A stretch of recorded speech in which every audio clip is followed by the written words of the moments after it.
viewers, again welcome to Kariithi Talks. With me, I have yet another very important guest. She's going to introduce herself and say what she does. Please look at your camera and introduce yourself. Hello everyone, my name is Linnet Kaburu. I am a careers advisor at Oshol Academy. Previously, I was a teacher, so we can call this career transition, hence career guidance.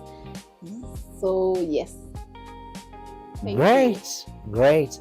So, Linnet, can you tell us, maybe you said but that you said that you were a teacher, then later to career guidance counselor. So, Linnet, maybe you can tell us, because I know there are teachers out there who would like to transform their career. So maybe by telling us, how did you end up becoming a career counselor from teaching, and what subject, by the way, were you teaching? Okay, so first, I believe teaching is very dynamic and it's one of the most flexible careers out there. From teaching, you can practically become anything except medicine, of course. We have a lot of teachers who have transitioned from modern day classroom to other careers. Examples is me, career counseling. We have a lot of teachers who have become lawyers. Half the journalists, profession, most of them have a background in teaching or something like that. So the career itself, the bachelor's degree in teaching, offers a lot of flexibility, and that's because of what is taught. So for example, when I was in campus, we study a lot of psychology. It's a requirement, and communication skills, which is actually a background for careers and guidance. So the other thing on top of that now is I trained with the IC3 Institute of India, which is an institute that is focused now on training teachers to become career counselors in schools. So the idea is teachers, we call it a dual background. No one is better suited to do career counseling than a teacher who has been in the classroom. You know the curriculum, you know the student, and you have a background in counseling itself from the university. So if you are to advise students on what they want to do, which is not just about their courses, it's also about their passions, personalities, and attributes, then who is better suited to do that than someone who has spent years in the classroom nurturing these students? So yes, it is very easy, and that's how I got to where I am right now. Wow. So is this something that you thought when you were still a teacher, something that came by when you were a teacher, something you had wanted to do even before you became a teacher? Or no, like I said, this is something that I'm calling it a transition. Okay. And that is what I believe in, and that is everything I'll tell even my students. Life is short, and we have a lot of gifts and talents. So nothing is cast on stone.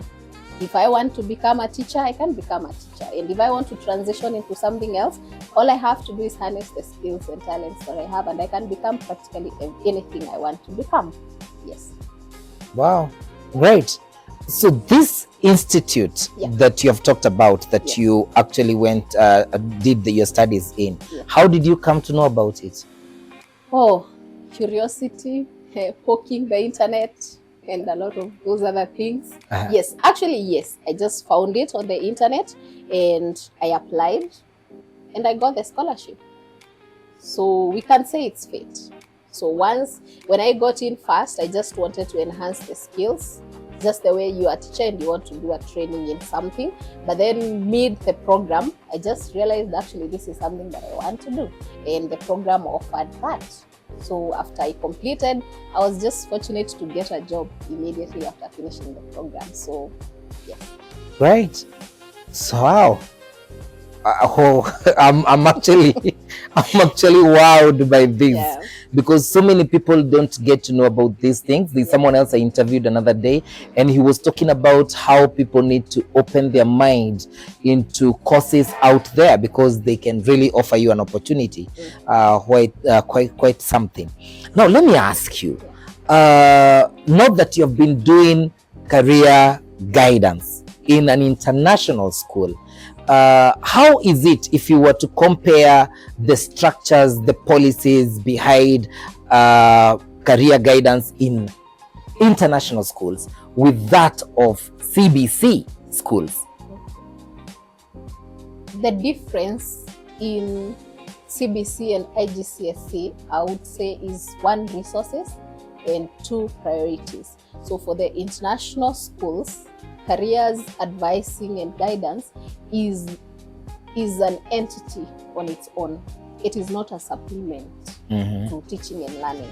So students get the resources they need full time, all the time, starting from an early age.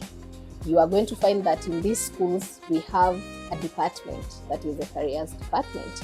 And in schools that are doing really well, you find the department has more than even 3 people. In schools that are starting, you're going to find they have a careers advisor office. So this is a full-time department that caters to those needs as early as possible. So that is access to information, which is a game changer in life, because that is the only difference.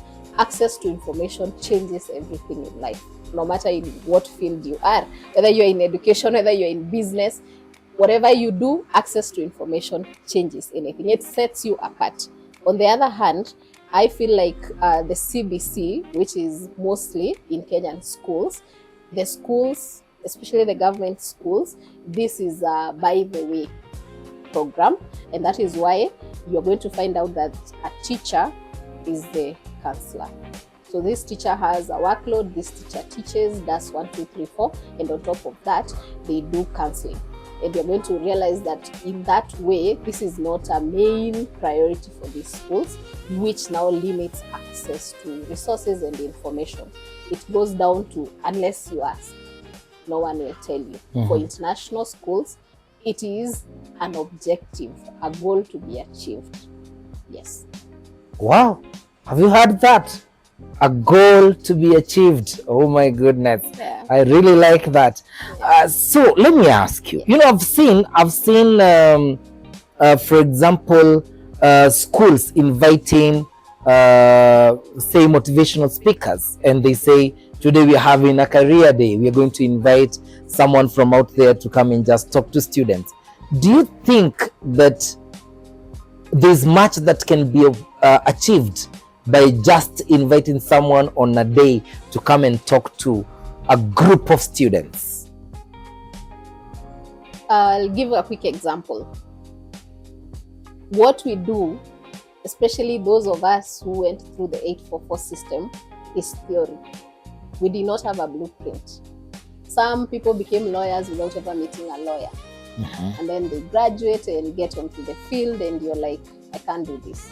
Or you graduate with an first class, but then you don't know where to start because you don't know a lawyer. There's no one in your family who's a lawyer. You don't know a relative who is a lawyer. So you hit a wall. Having these people come speak to the students is not just about inspiring them to become that.